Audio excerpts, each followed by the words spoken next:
Vamos a hablar sobre la mayordomía de los pensamientos. Un tema muy importante. Los pensamientos son la torre de control. Dicen que el hombre es la suma de lo que piensa y que el hombre habla de la abundancia de su corazón, de los conceptos, de las creencias. Muy bien, vamos a orar pidiéndole que Dios nos hable y nos enseñe a manejar nuestros pensamientos. Padre Santo, rogamos en el nombre de Jesús la gracia tuya, edificándonos, formándonos, instruyéndonos por amor de tu nombre, en Cristo Jesús. Amén. Muy bien. Entre otros aspectos que contiene la Biblia es un tratado para renovar al ser humano a través de la renovación de su mente. A través de la Escritura, el ser humano es renovado, el ser humano entiende quién es. Hay una antropología bíblica que responde a las preguntas que el ser humano se hace.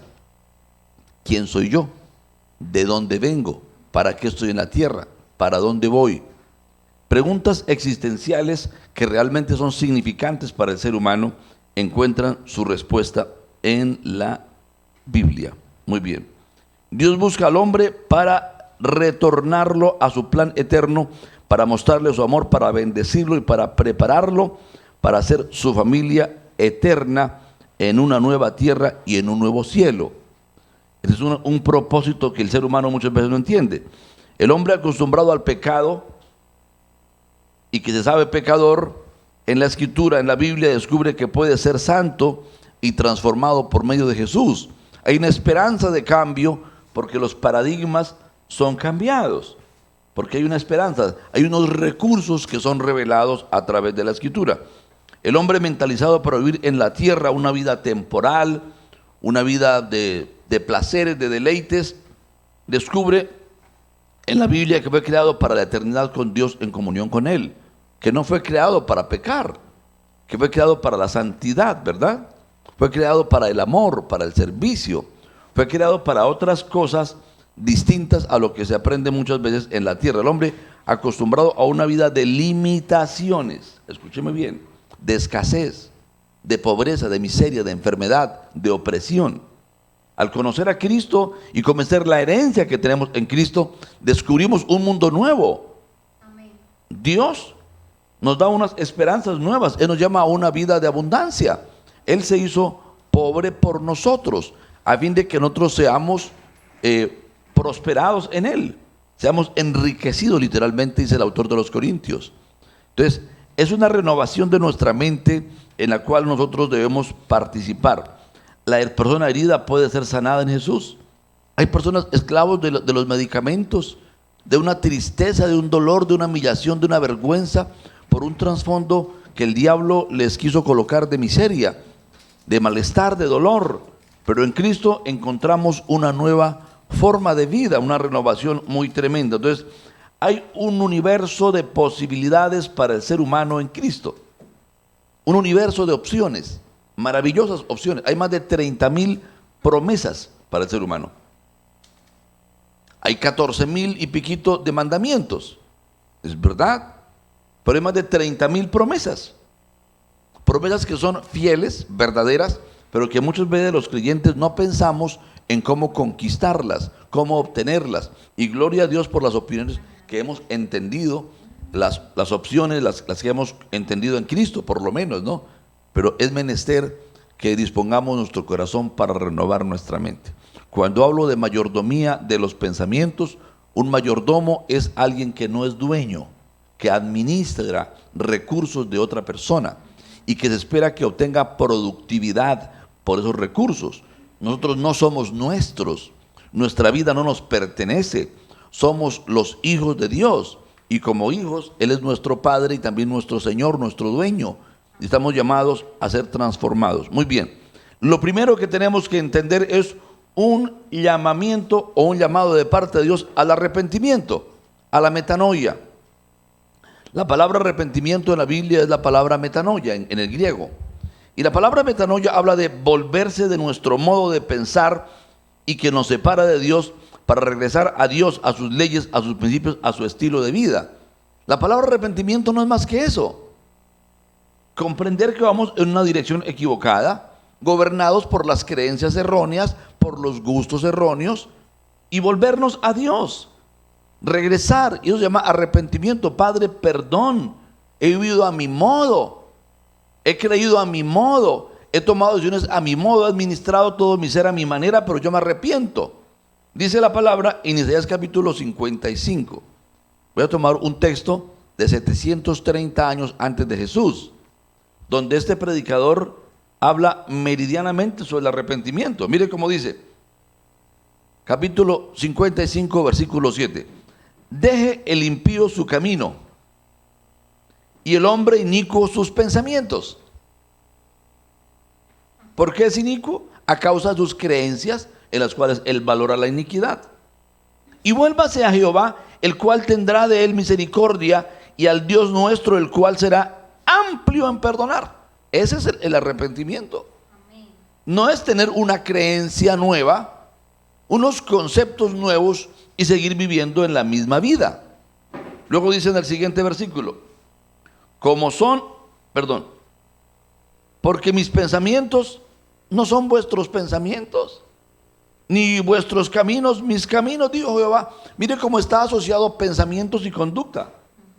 Las creencias producen la conducta. Un chico cree que es normal hacer trampa en el colegio, en las tareas, y va a hacer trampa. Una chica que piensa que es normal tener intimidad genital con su novio, y lo va a tener. Va a permitir que los jóvenes, cada joven que sea su novio, la presione porque es su creencia, hasta que aprende lo diferente. Dice, como son más altos los cielos que la tierra, así son mis caminos más altos que vuestros caminos, y mis pensamientos más que vuestros pensamientos. Dios nos llama a ascender, estamos caídos, y nos llama a remontarnos a pensamientos superiores y a caminos superiores. El llamado es sencillo, ¿no? Es dejar nuestros pensamientos y adoptar los pensamientos de Dios.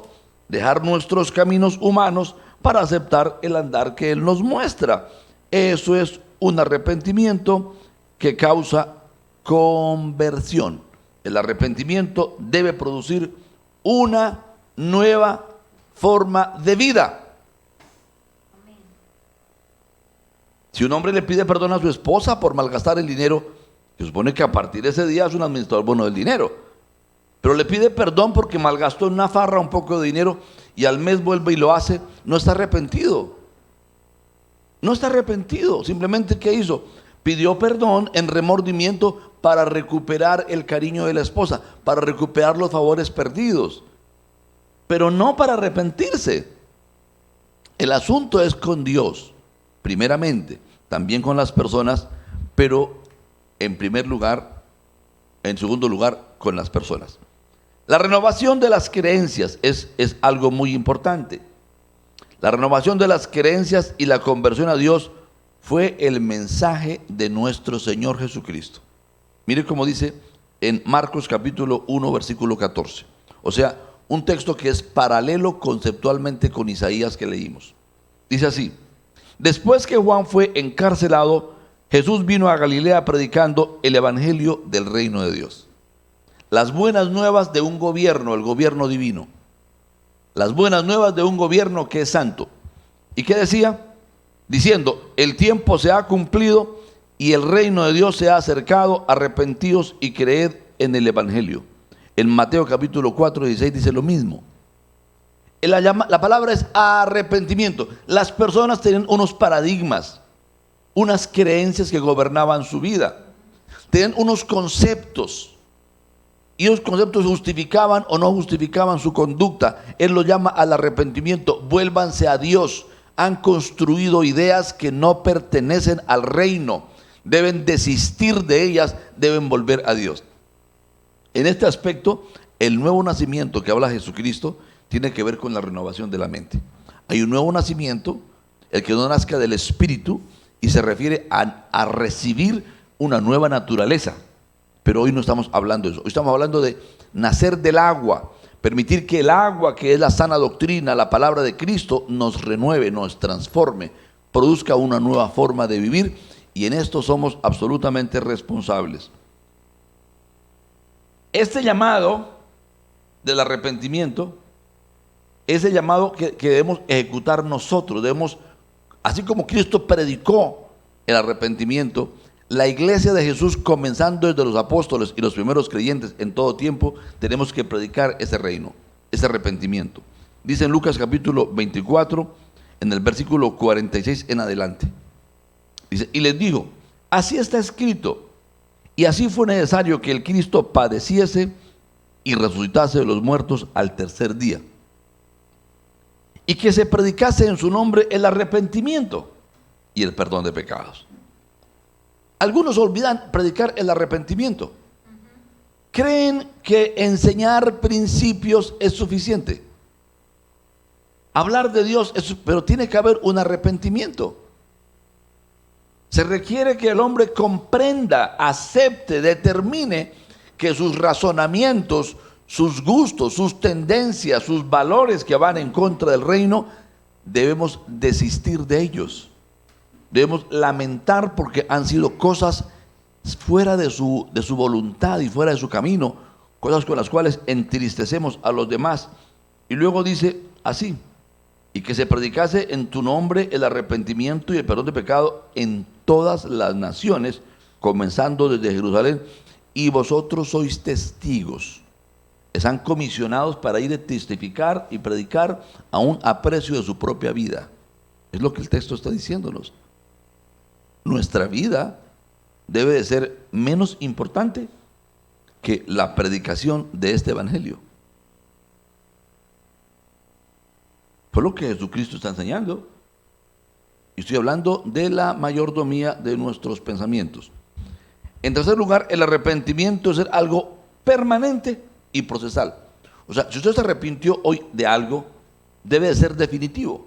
Pero procesal, ¿por qué? Porque uno se arrepiente cuando oye un sermón y uno entiende de qué se arrepiente, pero sigue leyendo la palabra, sigue caminando con Dios y encuentra que el pecado y la equivocación de nuestras creencias es tan profunda.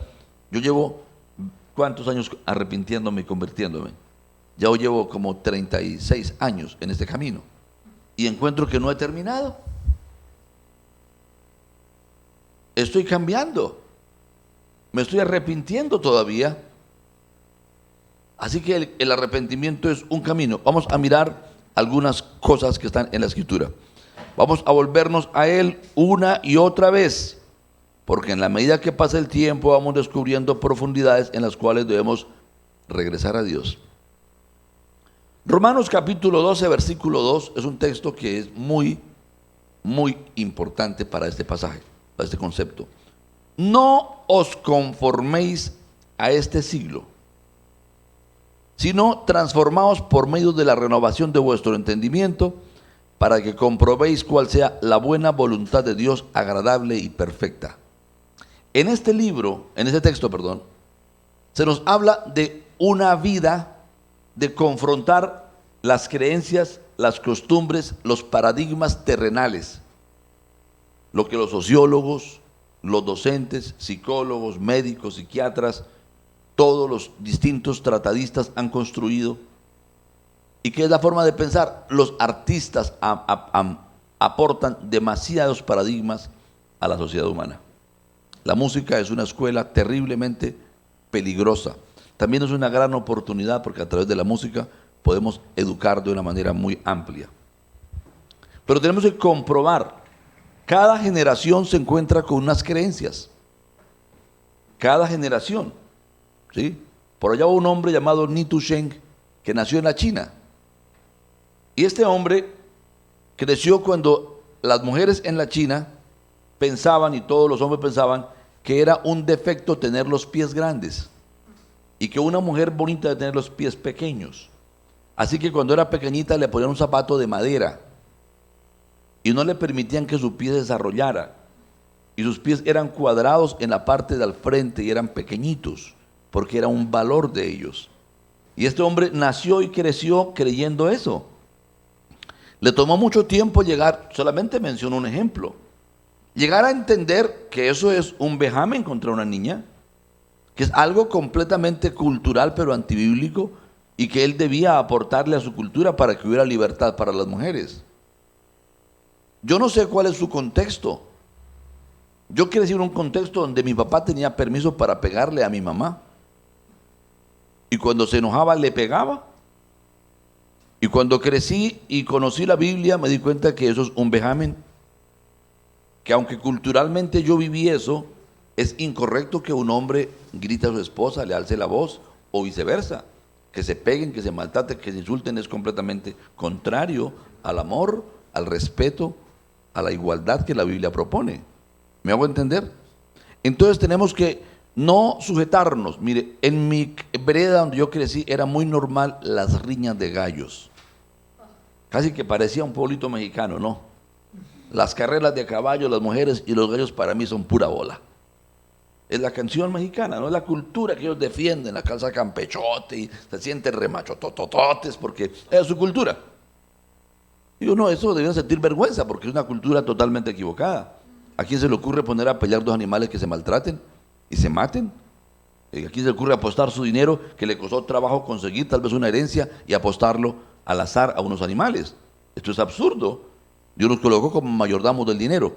Entonces, yo comencé a elaborar y me encontré con un papá, gloria a Dios, que me dijo, no, hijo, el dinero no se quema, usted no fuma cigarrillo.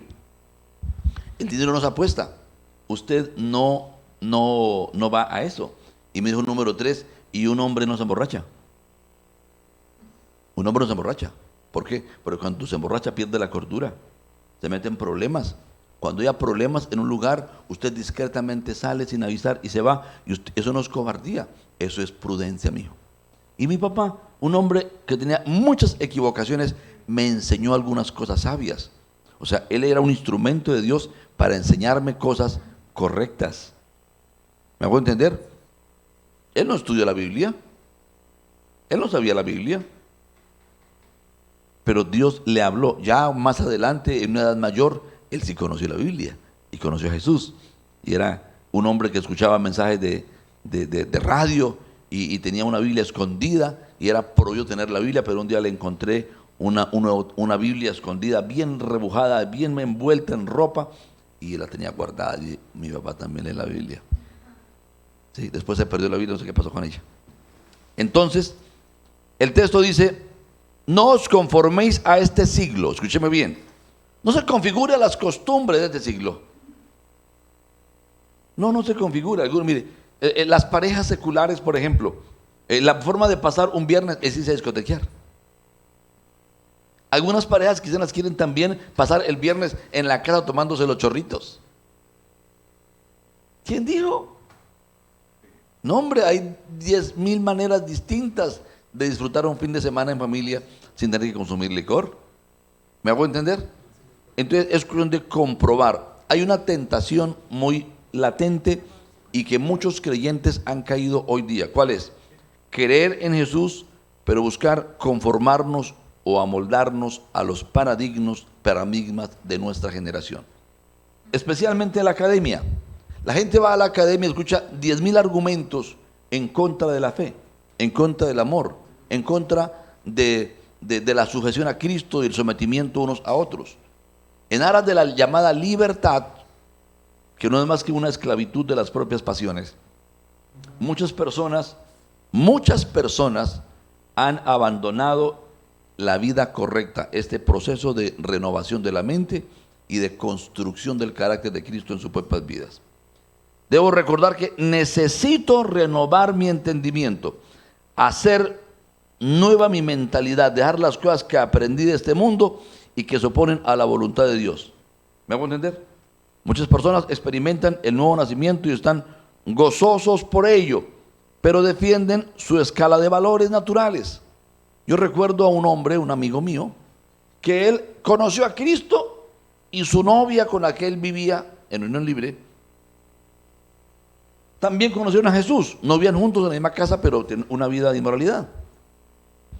Y vino el predicador y habló y les enseñó, y el pastor le habló fuertemente de suspender su vida sexual, su vida de convivencia sexogenital antes de casarse.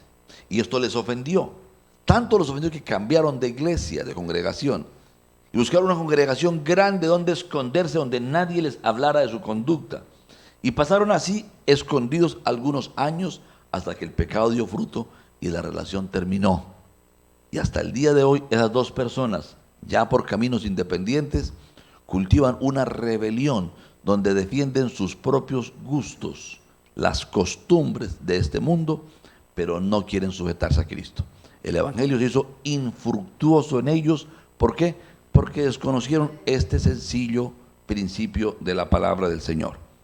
Entonces, yo les digo, queridos, Dios quiere transformar nuestro ser de manera tal que podamos ser un testimonio, una evidencia caminando de la gloria del Señor en todo. Número uno, el poder de la santificación de Cristo debe transformar nuestro carácter. Número dos, el poder del Espíritu Santo debe ungirnos para poder mostrar la sobrenaturalidad, que haya sanidad a través de nosotros, haya liberación de demonios, haya gente convertida a través de nuestras vidas, haya una influencia donde lleguemos, el reino llegue a transformar. Amén. Número tres, una vida de provisión. Dios quiere que seamos los que solucionamos los problemas financieros de muchas personas. No convertirnos en el Dios de ellos, pero tenemos que ser evidencia, porque Él se hizo pobre por nosotros siendo rico, para que seamos enriquecidos. ¿Es normal que lleguemos pobres a la iglesia? Es normal que lleguemos afligidos y quebrantados, pero no es normal que un creyente lleve muchos años en la iglesia y continúe siendo alguien totalmente en miseria financiera. ¿Por qué? Porque no está viviendo en principios bíblicos. Algo está ocurriendo que no está viviendo en los principios bíblicos. Y esa persona necesita ayuda. Tiene que aprender mayordomía, tiene que aprender fe, tiene que desarrollar los principios bíblicos.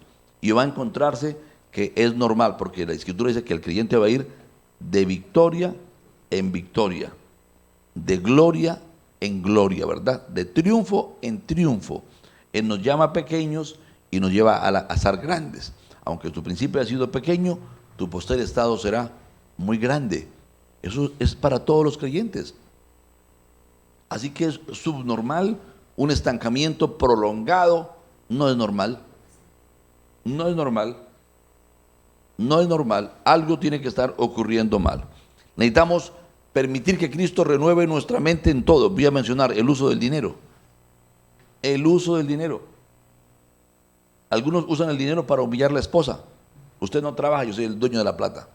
Amor, es que necesito algo por una medida de mi mamá. Que trabaje usted. Entonces, usa el dinero para humillar a su esposa. Usa el dinero para placeres erróneos. El dinero es propiedad común en el hogar.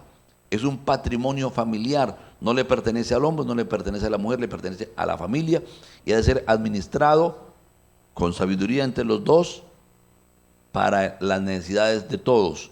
Hay temporadas en que la economía debe proyectarse para los estudios de uno de los hijos, para montar un negocio de uno de los hijos, pues se proyecta para eso. Hay temporadas en que es para capacitarse al esposo, que se invierte en eso, para la capacitación de ella. Vamos a invertir, pero luego nuevamente vienen los salarios a hacer un fondo común y vamos a recuperar la economía. Ahí tenemos que aprender. Otro tema muy importante es la administración de la sexualidad. Yo me encuentro con cosas asombrosas. Padres enseñándole a los hijos cristianos que no deben casarse vírgenes, que deben tener experiencias primero. Dios, totalmente absurdo. Jóvenes y jovencitas de la iglesia deben casarse vírgenes. Es el principio bíblico. Y tomaría mucho rato para dar una conferencia del por qué. Pero no son instruidos para esto. El mundo les va a enseñar lo contrario. Y creen que es mejor como el mundo lo enseña, porque no hubo renovación de la mente de parte de los padres para formar los hijos. El valor de la dignidad humana. No somos valiosos por ser pastores. El pastor no es más importante que el miembro de la iglesia. Amén. O el apóstol, el profeta. Eso es mentira. No somos más valiosos por ser blancos, ricos, negros, pobres. No. La dignidad humana la estableció Dios cuando entregó a su Hijo Jesucristo por nosotros. el blanco, el pobre, el negro, el rico, el afrodescendiente, quien sea, todos somos igualmente importantes. Y en la congregación debemos respetarnos por igual, honrarnos por igual. Todos debemos ser importantes, todos respetables. Nadie tiene por qué hablarle con engaño a otro, ni hablarle de manera descomedida. Tenemos que descubrir el concepto del éxito, la identidad de género, el matrimonio, la familia, la crianza de los niños, etcétera. En todo debemos renovar nuestra mente para poder mostrar el reino de Dios. Yo me encuentro con personas que francamente parece que no han pasado por la cruz. Si son empleados, son los más problemáticos, los más conflictivos, no quieren someterse a la autoridad,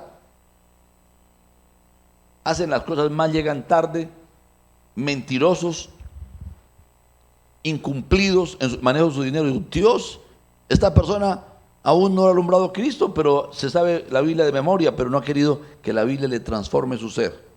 Hay un cuidado en Mateo capítulo 7, versículo 21, una advertencia terrible, que dice: no todo el que me dice Señor, Señor entrará en el reino de los cielos, sino el que hace la voluntad de mi Padre que está en los cielos.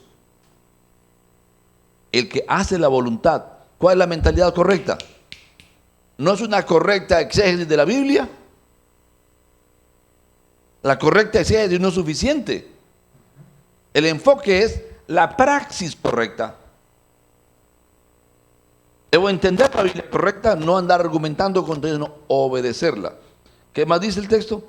En Lucas capítulo 6, verso 46. ¿Por qué me llamáis Señor y no hacéis lo que yo os digo? Hay gente que atrevidamente, no, yo no creo así. La Biblia sí dice eso, pero a mí no me parece. Yo no estoy de acuerdo con eso. Y se creen más prudentes y más sabios que la Biblia. Terrible. No está correcto. Yo pienso que no debe de ser tan radical. Yo no estoy de acuerdo con eso, o con esto, o con aquello. ¿Y quién dijo que Dios nos preguntó si estamos de acuerdo o no estamos de acuerdo? Él creó el amanecer, el atardecer, la lluvia, el viento, y no nos pidió permiso. Y le quedó perfecto. ¿Por qué no nos pidió permiso? Porque no nos pidió opinión. Él creó la palabra santa y perfecta. Él nos la entregó. ¿Para qué? Para buscar entenderla correctamente y vivirla. Y enseñarla. ¿Me hago entender? Muy bien. En segundo lugar, somos responsables por cuidar, o sea, por retener la palabra que recibimos del Señor. Escúcheme bien. Somos responsables por retener la palabra que recibimos del Señor. ¿Me escuchó eso? Voy a leer Mateo capítulo 13, versículo 18. Dice: oíd pues vosotros la parábola del sembrador. Cuando alguno oye la palabra del reino y no la entiende, viene el malo y arrebata lo que fue sembrado en su corazón. Ese es el que fue sembrado juntamente al camino. La Biblia dice que más se demora el sembrador en poner la palabra en el corazón de la persona que el enemigo en buscar robarla. Siempre, escúcheme bien, míreme a los ojos si es posible. Míreme a los ojos un poquitito. Quiero decirle una verdad que le va a ayudar muchísimo. Por favor, póngame cuidado. La principal área de lucha que tienes contra el diablo es en el área del conocimiento de la voluntad de Dios, en el área de la palabra. Y él buscará quitarte la fe que produce obediencia, la fe que produce prosperidad, la fe que produce ser discípulos de Cristo. Necesitamos tomar decisiones muy radicales. ¿Me hago entender? El adversario busca robar la verdad de nuestra vida. ¿Y para qué lo hace? Para robar la libertad. ¿Qué dice Jesús capítulo 8, versículo 32? Y conoceréis la verdad, y la verdad os hará libres. Libres. Libres. Hace poco vino un hombre enfermo a esta casa. Es un hombre de los mejores hombres que yo conozco. Y un hombre académico. Él fue rector de una universidad y fue decano de una facultad universitaria y es fundador de uno de los laboratorios de investigación más importantes de la Universidad Nacional. Y este hombre vino destruido porque tenía una creencia errónea respecto de las maldiciones generacionales. Su padre se suicidó después de ser enfermo y después de haber quebrado en todo. Él tenía ya impulsos al suicidio y tenía las mismas enfermedades del padre. Cuando yo le enseñé la palabra y le mostré que Jesucristo lo hizo libre de todas las maldiciones de la ley en Gálatas 3:16, y les muestro la palabra que somos nuevos en Cristo Jesús, ese hombre brincaba y lloraba de la felicidad y fue instantáneamente sano. Sano. Una esclavitud de más de 15 años, 20 años, que le ha robado su libertad. Él fue un empresario, fue un académico muy importante en nuestro país. Estaba destruido por una mentira que el diablo le metió. O ahora la mentira con la ideología de género. ¿Cuál es la mentira? El pecado no existe. Y como no hay pecado, no hay Dios. No hay autoridad moral. El hombre muere hasta ahí llega. No hay eternidad, no hay alma, no hay espíritu. Mentira. Sí hay una eternidad con Dios o sin Dios, en las bendiciones de Él o simplemente en el juicio de Él, pero existe. Y debemos tener mucha sabiduría en esto, ¿no? Entonces, ¿por qué razón buscará robar la libertad? ¿Qué dice el texto? Y conoceré la verdad. Entonces, si te quito la verdad, ¿qué lograré? Esclavizarte. Si Satanás roga quitarte la verdad referente a la salud, vas a perder la salud. Referente a las finanzas, vas a perder tu prosperidad. Referente a tu libertad en cualquier área. En el área en que él logre robarte la verdad, te va a robar la libertad. ¿Me entiendes? Por eso es tan importante que tengas una correcta mayordomía de tus pensamientos. Vas a llenar tu ser de la verdad. Un creyente inteligente lee la Biblia. La lee, la lee, la lee. Un creyente sabio la lee y la pone por obra. Porque es sabio, tiene temor de Dios, es más que inteligencia. Pero va a hacerle, a poner inteligencia y sabiduría en su vida. Va a leer la palabra, va a meditar en ella, va a ponerla en audios, la va a poner en canciones, la va a poner en audiolibros, la va a leer, la va a pegar en pósters en su casa, qué sé yo, va a leer la palabra. Y si es sabio, la va a poner por obra. Porque sabe que debe cuidar su manera de pensar. Si cuida su manera de pensar, va a cuidar su libertad. Hay muchas estrategias que el diablo utiliza para robar la libertad. Voy a mencionar 4 si me da el tiempo. La primera es los parecidos. La segunda es los opositores con autoridad. El tercero es la opresión familiar. Y el cuarto forma de robar la palabra es a través de los modelos del mundo. Y vamos a mirar en primer lugar los parecidos. Los parecidos. Los parecidos. Hay unas doctrinas que hay un amigo, ¿cómo se llama él? Él es un gran predicador de la familia. Ayúdeme, por favor. David Ormachea. Lo llama doctrinas. Ahora se me olvidó también la otra palabra. Doctrinas dragón. ¿Por qué doctrina dragón? ¿Sabe que un dragón, usted no sabe qué es? Parece pescado y no es pescado. Parece ave y no es pez, no sabe. Parece serpiente y no es serpiente. Un dragón tiene un poco de elementos y uno no sabe qué es un dragón. Entonces, hay doctrinas que parecen una cosa pero no son, parecen otra y tampoco. Y tenemos que cuidarnos de los parecidos. Dice la escritura en Mateo capítulo 13, verso 24. Les refirió otra parábola diciendo: el reino de los cielos es semejante a un hombre que sembró buena semilla en su campo. Pero mientras dormían los hombres, vino otro enemigo y sembró cizaña entre el trigo y se fue. Y cuando salió la hierba y dio fruto, entonces apareció también la cizaña. Y vinieron entonces los siervos del padre de familia y le dijeron: Señor, ¿no sembraste buena semilla en tu campo? ¿De dónde pues tienes cizaña? Él les dijo: un enemigo ha hecho esto. Y los siervos le dijeron: ¿quieres que vayamos y la arranquemos? Y él les dijo: no sea que al arrancar la cizaña arranqué también con ella el trigo. Dejad crecer juntamente lo uno y lo otro hasta la siega. Y al tiempo de la siega le diré a los segadores: recoged primero la cizaña y atadla en manojos para quemarla, pero recoged el trigo en mi granero. Si usted escucha la explicación, ¿qué dice? El trigo son los hijos del reino. Las cizañas son los hijos del maligno. Y está hablando de las falsas doctrinas. Hay doctrinas tan parecidas. La cizaña se diferencia del trigo en eso. Mire, chiquitas, son idénticas.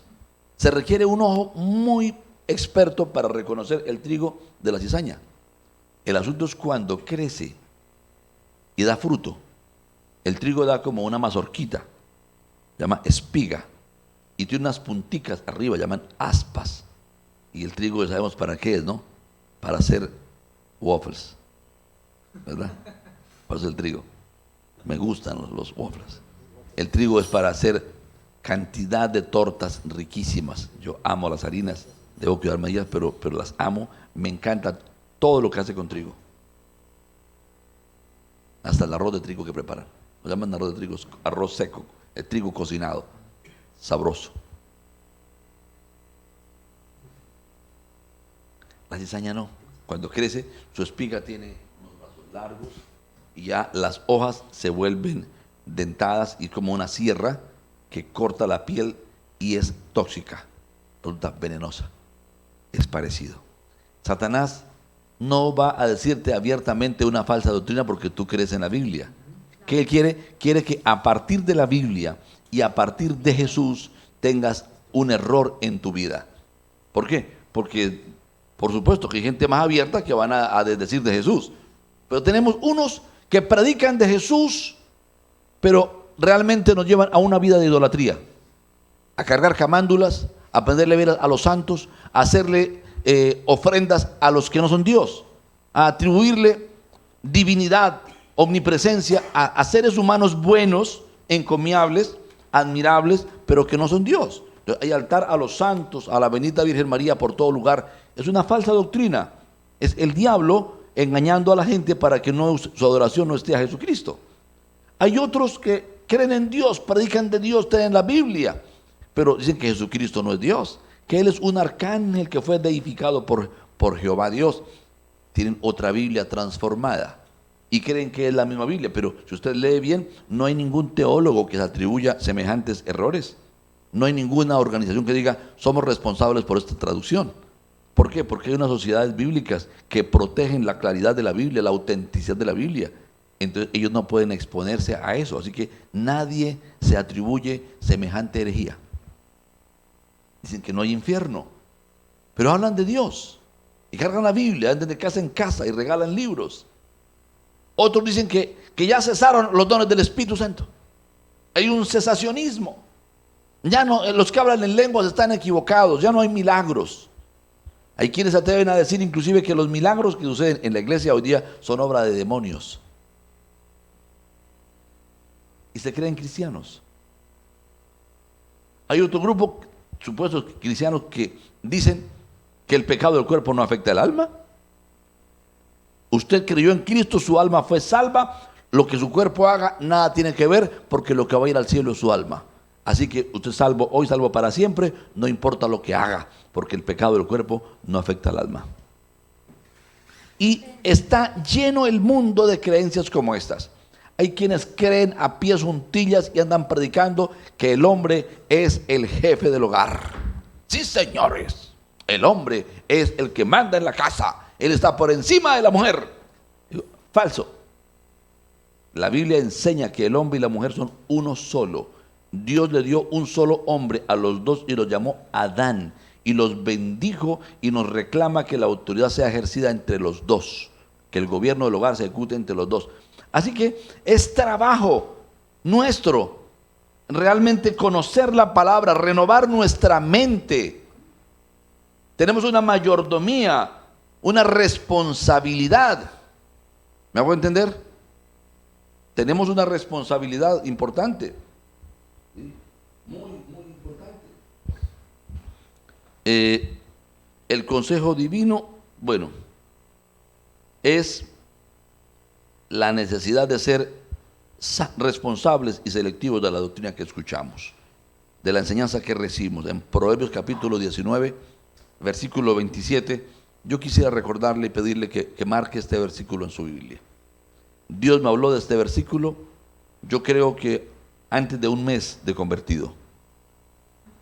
¿Por qué? Porque yo tenía cualquier cantidad de libros en mi casa. Ya que quemé los libros de falsa doctrina, era un montón de libros, una pirámide por ahí de unos 70 centímetros de alto. No sé cuántos libros quemé de diferentes grupos religiosos. Dice, cesa, hijo mío, de oír las enseñanzas que te hacen divagar de las razones de la sabiduría. Esto es muy importante. Cesa, hijo mío. Cesa, hijo mío. Las malas conversaciones corrompen las buenas costumbres. Así que debemos tener una determinación muy grande. Hay quienes predican, el que no guarda el sábado está bajo la maldición de la bestia. Y andan predicando el día de reposo más que a Jesucristo. Hombre, se les olvida que el reposo es Cristo. Yo guardo el día de reposo y no significa no trabajar los sábados. Yo reposé en Cristo de mis obras. Hay que leer Hebreos capítulo 3, 4 y 5 y entender claramente la palabra. No darle muchas vueltas al tema. Juan capítulo 17, en el verso 17 dice, santifícalos en tu verdad, en la verdad. Tu palabra es la verdad. Tu palabra es la verdad. La palabra es la verdad que nos separa, nos convierte en ese grupito escogidos. Hay un segundo grupo que son los opositores con autoridad. Colombia fue considerado un país católico hasta la Constitución del 91, después fue considerado un país pluricultural y plurireligioso. Hasta ahí el pueblo evangélico en Colombia fue considerado una, ¿cómo se llamaba eso exactamente? Como algo que es permitido. Dentro de la permisividad de la sociedad se nos permitía existir, convivir con ellos. Pero fueron quemadas iglesias. Yo mismo estuve en lugares donde apedrearon, me rompieron los vidrios, me rompieron las tejas mientras predicaba. Y soy un muchacho de apenas 56 años. ¿Verdad? En comparación de otros, mi esposa tiene tíos, que los apedrearon. Yo conocí hombres que los dejaron muertos, tirados en la vía porque los perseguían por la fe.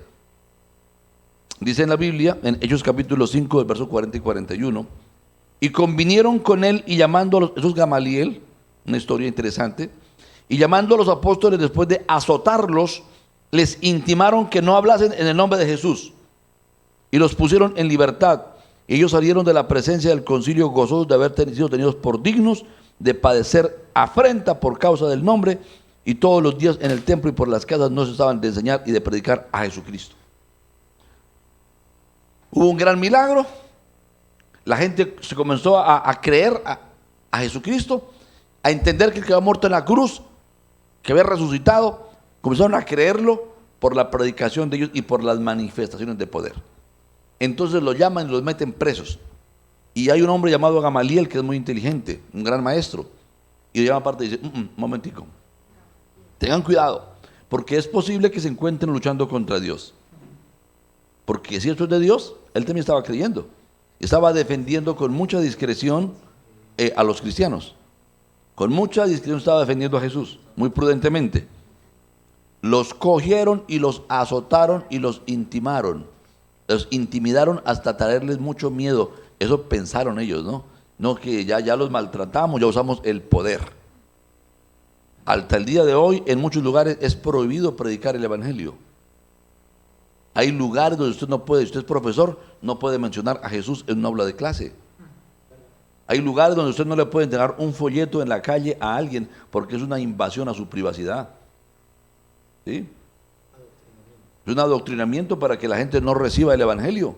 Eso que hacen ellos, esa legalidad, son medios para evitar la predicación del evangelio. Hasta el día de hoy el evangelio es perseguido. Hombres como William Tyndale fueron desenterrados de la tumba y fueron quemados sus huesos por haber traducido una porción de la Biblia. En España fueron muchos los hogares que fueron arrasados gente quemada en público por tener una Biblia.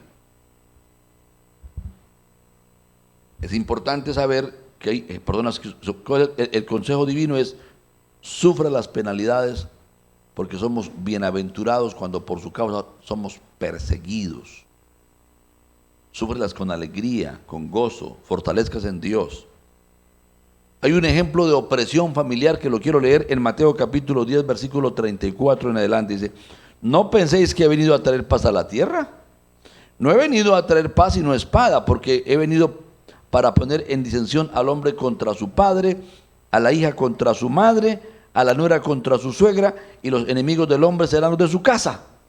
El que ama a padre o madre más que a mí no es digno de mí. El que ama al hijo o hija más que a mí no es digno de mí. Y el que no toma su cruz y sigue en pos de mí no es digno de mí. El que pierde su vida por causa de mí la hallará. Esto es muy importante entenderlo, ¿no? Muy importante. Cuando somos cristianos, yo recuerdo mi mamá, que Dios la bendiga, ella dijo que era cristiana. La primera frase que yo solté fue: ahora sí nos enloquecimos. Literal. Ahora sí nos enloquecimos. Ya le lavaron el cerebro. Y me puse furioso. Y cuando supe quién fue la dama que llevó el evangelio y la encontré sentada en la sala de la casa, pasé junto echando chispas. Yo creo que los demonios se me alborotaron. Y estaba furioso porque estaba el Señor aquí. Yo nunca permití ser amigo de un cristiano evangélico. Nunca. La demora era saber que era evangélico. Yo estudié con monjas y me prepararon para aborrecer a los evangélicos. Los protestantes son enemigos de Dios, según ellos. Son gente mala. Usted no puede ser amigo, no puede hablar con ellos. Así fui adoctrinado en el colegio donde estudié.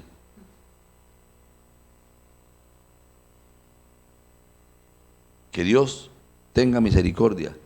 Entonces, muchos, por hablarle el evangelio correctamente, entonces, usted es cristiano, tiene una suegra que es bien camandulera, que quiere llevar a su hijo a que aprenda a rezar el rosario, y usted le dice: no, suegrita, mi hijo no va a adorar ídolos. Usted va a tener problemas con su suegra, va a tener problemas con la familia. Si usted va a vivir la fe cristiana, no toma los chorros con ellos, no anda en los bacanales que ellos tienen, lo van a perseguir. Aprenda a sufrir amorosamente, pacientemente, no se excluya de ellos, calladito, con mansedumbre, los va a ganar. Recuerde que no es a usted al que persiguen, es a Cristo. Así persiguieron a los antiguos. Entonces, por favor, fortalézcase en el Señor, no tema al hombre, sea valiente y tema únicamente a Jesús. Ahí mismo Mateo dice así: así que no los temáis, porque nada hay encubierto que no haya de ser manifestado, ni oculto que no haya de saberse. Lo que os digo en tinieblas, decirlo en la luz, y lo que has oído, proclamadlo desde las azoteas. Y no temáis a los que matan el cuerpo, mas el alma no pueden matar. Temad más bien a aquel que puede destruir el alma y el cuerpo en el infierno. Hay que ver cuántos muchachos negocian su fe en el aula de clase. Porque claro, el magíster, el doctor, el erudito que está dirigiendo la clase es un enemigo de la fe.